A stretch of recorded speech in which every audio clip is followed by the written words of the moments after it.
നമ്മളിനി ഡിസ്കസ് ചെയ്യാൻ പോകുന്നത് വൈറ്റമിൻ B6 ആണ്.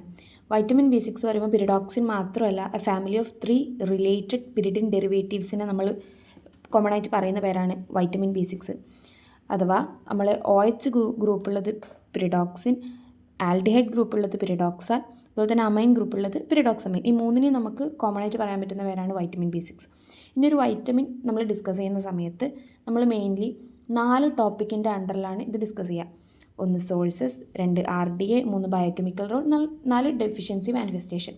അപ്പോൾ ഫസ്റ്റ് ഓഫ് ഓൾ സോഴ്സസ് പറയുമ്പം വൈറ്റമിൻ B6ൻ്റെ സോഴ്സസ് സാധാ നമുക്ക് എല്ലാ വൈറ്റമിൻസിനും കോമൺ ആയിട്ട് എഴുതാൻ പറ്റുന്ന പോലെ ഗ്രീൻ ലീഫി വെജിറ്റബിൾസ്, പിന്നെ yeast, rice polishing, wheat germs, cereals, pulses, oil seeds, egg milk, അങ്ങനെ സാധാ സോഴ്സസാണ് വരുന്നത്. പിന്നെ നമ്മൾ RDA എന്ന് പറയുമ്പം daily requirement 2 to 3 milligram per day ആണ് വരുന്നത്. പിന്നെ pregnancy and lactation it increases to 3 milligram per day. പിന്നെ നമ്മൾക്ക് daily requirement is associated with protein intake. കാരണം ഇതിൻ്റെ ഈ പിരിഡോക്സിൻ്റെ ആക്റ്റീവ് ഫോം എന്ന് പറയുന്നത് പിരിഡോക്സാൽ ഫോസ്ഫേറ്റ് ആണ്, which is involved in amino acid metabolism. അപ്പം നമ്മുടെ ബോഡിയിലേക്ക് നമ്മൾ പ്രോട്ടീൻ ഇൻടേക്ക് വഴിയാണ് ഈ വൈറ്റമിൻ B6 എത്തുക. അപ്പോൾ നമ്മൾ മെയിൻലി ഫുഡ് ഇൻടേക്കിലൂടെ പിരിഡോക്സിൻ ഫോമിലാണ് നമ്മൾ വൈറ്റമിൻ B6 കൺസ്യൂം ചെയ്യുക. അത് നമുക്ക് readily converted to pyridoxal and pyridoxamine form. ഇനി നമ്മൾ കൺസ്യൂം ചെയ്തത് പിരിഡോക്സിൻ ഫോമിലാണ്.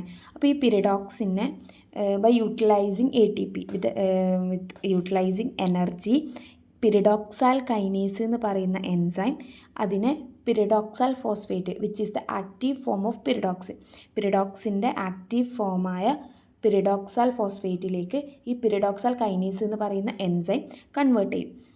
പിന്നെ അതാണ് നമ്മൾ ബയോകെമിക്കൽ ഈ ഫങ്ഷൻസ് എന്ന് പറയുമ്പോൾ നമ്മൾ കോഎൻസൈം ഫോമിലാണ് ഇത് എല്ലായിടത്തും യൂസ് ചെയ്യപ്പെടുക. അപ്പം ആ ഫോമാണ് പിരിഡോക്സാൽ ഫോസ്ഫേറ്റ്. അടുത്തത് ബയോകെമിക്കൽ ഫങ്ഷൻസ് ഓഫ് പിരിഡോക്സാൽ ഫോസ്ഫേറ്റ് ആണ്. അതിൽ 6 ഫങ്ഷൻസാണ് മെയിൻലി വരുന്നത്. അതിൽ ഒന്നാമത്തെ ഫംഗ്ഷനാണ് ട്രാൻസാമിനേഷൻ. ഈ transamination reaction which is catalysed by the amino transferase അല്ലെങ്കിൽ അഥവാ ട്രാൻസാമിനേസസ്. ഈ റിയാക്ഷനിൽ കോഎൻസൈമായിട്ട് ആക്ട് ചെയ്യുക പിരിഡോക്സാൽ ഫോസ്ഫേറ്റ് ആണ്. അതാണ് ഒന്നാമത്തെ ബയോകെമിക്കൽ റോൾ വരുന്നത്. അതിനൊരു എക്സാമ്പിൾ ആയിട്ടുള്ളൊരു റിയാക്ഷൻ അവിടെ കൊടുത്തിട്ടുണ്ട്. Alanine plus alpha ketoglutarate is converted to pyruvate plus glutamic acid which is catalysed by the enzyme alanine transaminase. ഈ ഒരു റിയാക്ഷനിൽ കോഎൻസൈമായിട്ട് ആക്ട് ചെയ്യുക പിരിഡോക്സാൽ ഫോസ്ഫേറ്റ് ആണ്.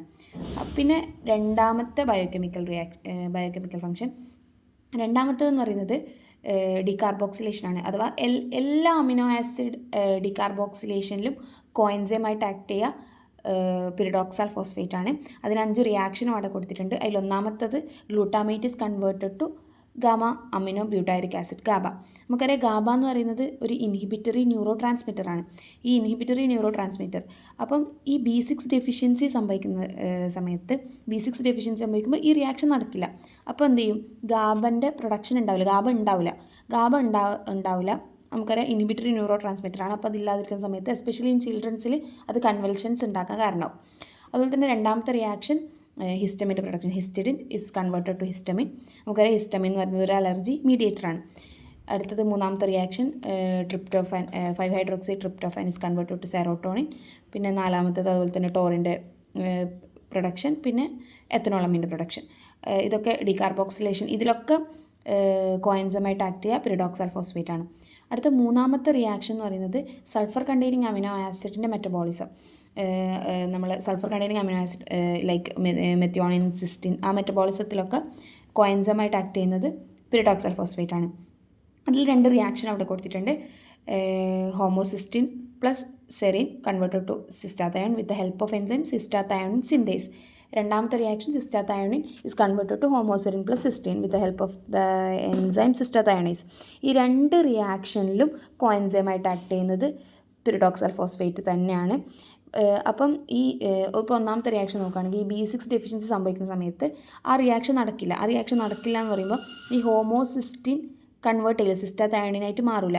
അപ്പം ഈ ഹോമോസിസ്റ്റിൻ്റെ അളവ് കൂടും.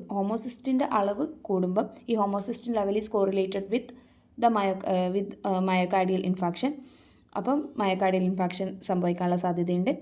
അതുപോലെ തന്നെ ഈ B6 ഡെഫിഷ്യൻസി ഉണ്ടാകുന്ന സമയത്ത് ഹോമോസിസ്റ്റിൻ്റെ അളവ് കൂടും.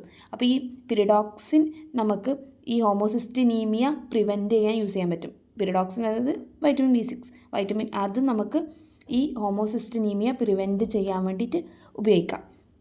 അടുത്ത ബയോകെമിക്കൽ ഫംഗ്ഷൻ, നാലാമത്തെ ബയോകെമിക്കൽ ഫംഗ്ഷൻ എന്ന് പറയുന്നത് ഹീം സിന്തസിസ് ആണ്. നമുക്കറിയാം ഹീം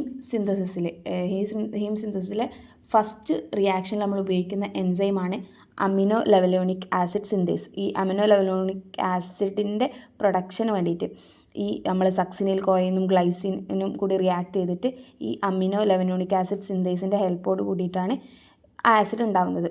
അപ്പം ആ റിയാക്ഷനിലും PLP ആണ് കോഎൻസൈമായിട്ട് ആക്ട് ചെയ്യാം. ഈ എൻസൈം എന്ന് പറയുന്നത് ഒരു PLP ഡിപ്പെൻഡൻറ്റ് എൻസൈമാണ്. മാത്രമല്ല ഈ ഫസ്റ്റ് റിയാക്ഷൻ എന്ന് പറയുന്നതാണ് ഈ ഹീം സിന്തസിസിൻ്റെ റേറ്റ് ലിമിറ്റിംഗ് സ്റ്റെപ്പ്. അപ്പം ഈ കോഎൻസൈം ഇല്ലെങ്കിൽ ആ റിയാക്ഷൻ നടക്കില്ല. എന്ന് പറയുമ്പോൾ ഹീം സിന്തസിസ് കുറയും. അപ്പം വിച്ച് ലീഡ്സ് ടു അനീമിയ. അപ്പോൾ B6 ഡെഫിഷ്യൻസി ഹീം സിന്തസിസ് കുറഞ്ഞ് അനീമിയ ഉണ്ടാകാനുള്ള സാധ്യതയുണ്ട്. അടുത്ത അഞ്ചാമത്തെ ബയോകെമിക്കൽ ഫംഗ്ഷനാണ് production of niacin. Niacin can be synthesised from tryptophan അല്ലേ. അപ്പം ഈ ഒരു റിയാക്ഷനിലും നമുക്ക് പിരിഡോക്സൽ ഫോസ്ഫേറ്റ് ആവശ്യമുണ്ട്. Pyridoxal phosphate is required for the synthesis of niacin from tryptophan. അപ്പം ഇവിടെ റിയാക്ഷൻ കൊടുത്തിട്ടുണ്ട്. 3-hydroxykynurenic gives 3-hydroxyanthranilic acid with the help of enzyme kynureninase. ഈ എൻസൈമും ഒരു PLP ഡിപ്പെൻഡൻറ്റ് എൻസൈമാണ്. അപ്പം ഈ വൈറ്റമിൻ B6 ഡെഫിഷ്യൻസി സമയത്ത് നമുക്കറിയാം ട്രിപ്റ്റോഫാനിൽ നിന്ന് നിയാസിൻ ഉണ്ടാക്കുന്നത്. അപ്പോൾ ഈ വൈറ്റമിൻ B6 ഡെഫിഷ്യൻസി സമയത്ത് ഈ റിയാക്ഷൻ നടക്കില്ല. അപ്പോൾ നിയാസിൻ പ്രൊഡക്ഷൻ കുറവായിരിക്കും. അപ്പം നമ്മളെ ഈ സബ്സ്ട്രേറ്റ് കൈറോണിൻ നമുക്ക് മാറ്റാൻ പറ്റുന്നില്ല. അപ്പം അത് കൺവേർട്ട് ചെയ്യപ്പെടുന്നില്ല. അപ്പം എന്ത് ചെയ്യും, ഈ കൈറോണിൻ മെറ്റബോളൈസ്ഡ് ടു ക്സാന്ത്യൂറനിക് ആസിഡ്. ഈ ക്സാന്ത്യൂറനിക് ആസിഡ് എന്ത് ചെയ്യും, യൂറിനിലൂടെ എക്സ്ക്രീറ്റ് ചെയ്യപ്പെടും. ഓക്കെ, അപ്പം ആ ബയോകെമിക്കൽ റോളും കഴിഞ്ഞു. ഇനി നെക്സ്റ്റ് ഗ്ലൈക്കോജിനോലൈസിസ് ആണ്.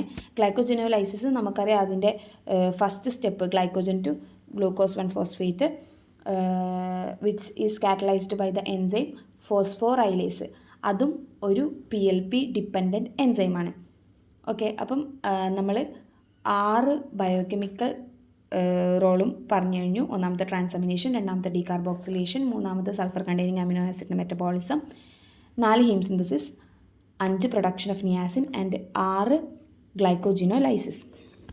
പിന്നെ ഈ 6ാമത്തെ ബയോകെമിക്കൽ റോളിൽ അഥവാ ഗ്ലൈക്കോജിനോലൈസിസിൽ വേറെ കാര്യം കൂടി പറയുന്നുണ്ട്.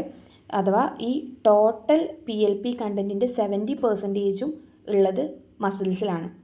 Where it is a part of phosphorylase enzyme. ഈ ഗ്ലൈക്കോജിനോലൈസിസിൻ്റെ ആ എൻസൈം ഫസ്റ്റ് സ്റ്റെപ്പിലുള്ള എൻസൈം ഫോസ്ഫോറൈലേസ് എൻസൈമിൻ്റെ പാർട്ടായിട്ട് 70% അധികം ടോട്ടൽ PLPയുടെ 70% അധികം ഉള്ളത് മസിൽസിലാണെന്ന് കൂടി പറയുന്നുണ്ട്. അടുത്ത നെക്സ്റ്റ് ഡെഫിഷ്യൻസി മാനിഫെസ്റ്റേഷനാണ്. ഡെഫിഷ്യൻസി മാനിഫെസ്റ്റേഷൻ 3 ആയിട്ടാണ് പറയുന്നത്. ഒന്നാമത്തെ ന്യൂറോളജിക്കൽ, രണ്ടാമത്തെ ഡെർമറ്റോളജിക്കൽ, മൂന്നാമത്തെ ഹെമറ്റോളജിക്കൽ. അതിൽ ഫസ്റ്റ് വൺ ന്യൂറോളജിക്കൽ. ഈ B6 ഡെഫിഷ്യൻസിയിൽ നമ്മൾ നേരത്തെ പറഞ്ഞ കുറേ എൻസൈം പിരിഡോക്സൽ ഫോസ്ഫേറ്റ് ഡിപ്പെൻഡൻറ്റ് എൻസൈംസ് ആണ്.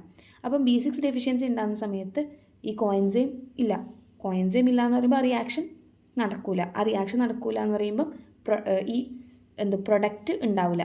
അങ്ങനെ പ്രൊഡക്റ്റ് ഉണ്ടാവാത്ത നമ്മളിപ്പോൾ നേരത്തെ പറഞ്ഞു ഡീകാർബോക്സിലേഷൻ റിയാക്ഷനിൽ ഗ്ലൂട്ടാമേറ്റിൽ നിന്ന് ഗാബ ഉണ്ടാവാൻ സഹായിക്കുന്ന കോഎൻസൈമാണ് PLP. അതുപോലെ തന്നെ സെറോട്ടോണിൻ ഉണ്ടാകുന്ന ഒരു റിയാക്ഷൻ പറഞ്ഞു, അതിലും PLP ആണ് കോഎൻസൈം. അപ്പം ഈ സാധനങ്ങളൊന്നും പ്രൊഡക്റ്റ് ഉണ്ടാവില്ല. അപ്പം ഈ പ്രൊഡക്റ്റ് നേരെ പ്രോപ്പറായിട്ട് പ്രൊഡ്യൂസ് ചെയ്യില്ല പറയുമ്പോൾ അതിൻ്റെ ഡെഫിഷ്യൻസി ഉണ്ടാവും. അപ്പം അതുകൊണ്ട് തന്നെ ഇപ്പം ഗാബ എന്ന് പറയുന്നത് ഈസ് എൻ ഇമ്പോർട്ടൻറ്റ് ഇൻഹിബിറ്ററി ന്യൂറോ ട്രാൻസ്മിറ്ററാണ്. അപ്പം ന്യൂറോളജിക്കൽ സിംറ്റംസ് ഈ B6 ഡെഫിഷ്യൻസിയിൽ ക്വൈറ്റ് കോമൺ ആണ്. അതുപോലെ തന്നെ നമ്മൾ നേരത്തെ പറഞ്ഞു ഈ ഗാബൻ്റെ പ്രൊഡക്ഷൻ കുറവാകുന്നതുകൊണ്ട് തന്നെ അധികം ചിൽഡ്രൻസിൽ കൺവൾഷൻസ് ഉണ്ടാക്കാനും സാധ്യതയുണ്ട്. അടുത്തത് PLP ഈ സ്ഫിങ്കോലിപ്പിഡ്സിൻ്റെ സിന്തസിസിലും ഇൻവോൾവ് ചെയ്യുന്നുണ്ട്. ഈ സ്ഫിങ്കോലിപ്പിഡ്സ് നമുക്കറിയാം ഈ ഡെവലപ്മെൻറ്റ് ഓഫ് ന്യൂറോ സിസ്റ്റത്തിൽ ഭയങ്കര ഇമ്പോർട്ടൻസ് ഉള്ള ഒരു സാധനമാണ് സ്ഫിങ്കോലിപ്പിഡ്സ്. അപ്പം ഈ B6 ഡെഫിഷ്യൻസി ഉണ്ടാകുന്ന സമയത്ത് അത് നെർവ്സിൻ്റെ ഡീമൈലിനേഷനും അതുപോലെ തന്നെ പെരിഫറൽ ന്യൂറൈറ്റിസ് ഒക്കെ ഉണ്ടാവാൻ ഉള്ള കാരണമാവും. ദെൻ സെക്കൻഡ് വരുന്നത് ഡെർമറ്റോളജിക്കൽ മാനിഫെസ്റ്റേഷനാണ്. ഡെർമറ്റോളജിക്കൽ മാനിഫെസ്റ്റേഷൻ എന്ന് പറയുമ്പം നമുക്കറിയാം niacin is produced from tryptophan അല്ലേ. അപ്പോൾ ഈ B6 ഡെഫിഷ്യൻസി ഉണ്ടാകുന്ന സമയത്ത് നിയാസിൻ ഡെഫിഷ്യൻസി ഉണ്ടാവും. Niacin deficiency which is manifested as പെലഗ്ര. Okay. പിന്നെ ഡെർമറ്റോളജിക്കലിൽ തന്നെ വരുന്നതാണ് ഇറഗുലർ ഇൻഡൻറ്റേഷൻ ഓഫ് നെയിൽസ്. അടുത്ത ഹെമറ്റോളജിക്കലിൽ നമ്മൾ പറഞ്ഞു ഹീം സിന്തസിസിന് എന്ത് വേണം, ഹീം സിന്തസിസിൻ്റെ ഫസ്റ്റ് സ്റ്റെപ്പിൽ PLP വേണം കോഎൻസൈമായിട്ട്. അപ്പം ഡെഫിഷ്യൻസി PLPൻ്റെ ഡെഫിഷ്യൻസി ഉണ്ടാകുന്ന സമയത്ത് ഹീം സിന്തസിസ് നടക്കില്ല. ഹീം സിന്തസിസ് നടക്കാത്ത കാരണം എന്തുണ്ടാവും, അഡൽട്സിൽ ഹൈപ്പോക്രോമിക് മൈക്രോസൈറ്റിക് അനീമിയ ഉണ്ടാവും. നെക്സ്റ്റ് ഹെമറ്റോളജിക്കൽ മാനിഫെസ്റ്റേഷനിൽ തന്നെ വരുന്നതാണ് ഇമ്പയർഡ് ആൻറ്റിബോഡി ഫോർമേഷൻ. പിന്നെ അതുപോലെ തന്നെ നമ്മൾ നേരത്തെ പറഞ്ഞു ഈ കൈന്യൂറിനിൻ എന്ത് ചെയ്യും, സാന്തിയൂറിനിക് ആസിഡായിട്ട് മാറും. അപ്പം ഈ സാന്തിയൂറിനിക് ആസിഡിൻ്റെ അളവ് കൂടുന്ന സമയത്ത് അത് യൂറിനിൽ എക്സ്ക്രീറ്റ് ചെയ്യപ്പെടും. അപ്പം ഈ B6 ഡെഫിഷ്യൻസി സമയത്ത് സാന്തിയൂറിനിക് അസിഡ്യൂറിയും കാണപ്പെടും. അതുപോലെ തന്നെ നമ്മൾ നേരത്തെ പറഞ്ഞു ഹോമോസിസ്റ്റീൻ്റെ അളവും കൂടും. അപ്പോൾ ഈ ഹോമോസിസ്റ്റിന്യൂറിയും കാണപ്പെടും. ഓക്കെ. ദെൻ നെക്സ്റ്റ് വരുന്നത് ഈ വൈറ്റമിൻ B6 ഡെഫിഷ്യൻസിൻ്റെ അസേ ആണ്. അപ്പം ഈ വൈറ്റമിൻ B6 സ്റ്റാറ്റസ് അസേ ചെയ്യാൻ എങ്ങനെയാണെന്ന് വെച്ചാൽ ഈ എരിത്രോസൈറ്റ് ട്രാൻസാമിനേസിനെ ആക്ടിവേറ്റ് ചെയ്യും ബൈ അഡീഷൻ ഓഫ് പിരിഡോക്സാൽ ഫോസ്ഫേറ്റ്. എന്നിട്ട് ബിഫോർ ആൻഡ് ആഫ്റ്റർ ഒക്കെ എടുത്തിട്ടാണ് ഈ വൈറ്റമിൻ B6 അസേ ചെയ്യുക. പിന്നെ അതുപോലെ തന്നെ nowadays radioimmunoassay is also used as vitamin B6 deficiency assay. അത് നമുക്ക് അതിൽ നിന്ന് ഡയറക്റ്റ്ലി എസ്റ്റിമേറ്റ് ചെയ്യാൻ പറ്റും. ദെൻ നെക്സ്റ്റ് എന്ന് പറയുന്നത് effect of drugs on vitamin 6 ആണ്. അതിൽ ഒന്നാമത്തെ ഡ്രഗാണ് ഐസോനിക്കോട്ടിനിക് ആസിഡ് ഹൈഡ്രസൈഡ്. അത് ഒരു ആൻറ്റി ട്യൂബർക്കുലോസിസ് ഡ്രഗാണ്. അത് പിരിഡോക്സൽ കൈനേസിനെ ഇൻഹിബിറ്റ് ചെയ്യും and reduces the formation of PLP. അതുമൂലം എന്തുണ്ടാവും, വൈറ്റമിൻ B6 ഡെഫിഷ്യൻസി ഉണ്ടാവും. പിന്നെ സൈക്ലോസെറിൻ അതും ഒരു ആൻറ്റി ട്യൂബർക്കുലോസിസ് ഡ്രഗാണ്. അതും B6 ആൻറ്റഗോണിസ്റ്റാണ്. Mild B6 deficiency may be seen in cycloserine intake. അതുപോലെ തന്നെ ഈ ഓറൽ കോൺട്രാസെപ്റ്റീവ് പില്ലെടുക്കുന്ന വുമൻസിലും വൈറ്റമിൻ B6 ഡെഫിഷ്യൻസി കാണപ്പെടാറുണ്ട്.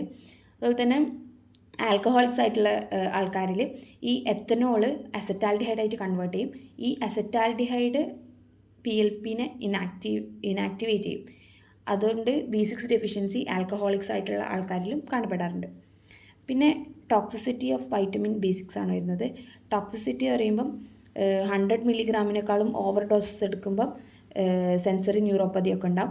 ഇനി അതിലും നല്ലോണം കൂടുതൽ എടുക്കുന്ന സമയത്ത് imbalance, numbness, muscle weakness, nerve damage ഒക്കെ ഉണ്ടാവാനുള്ള സാധ്യതയുണ്ട്.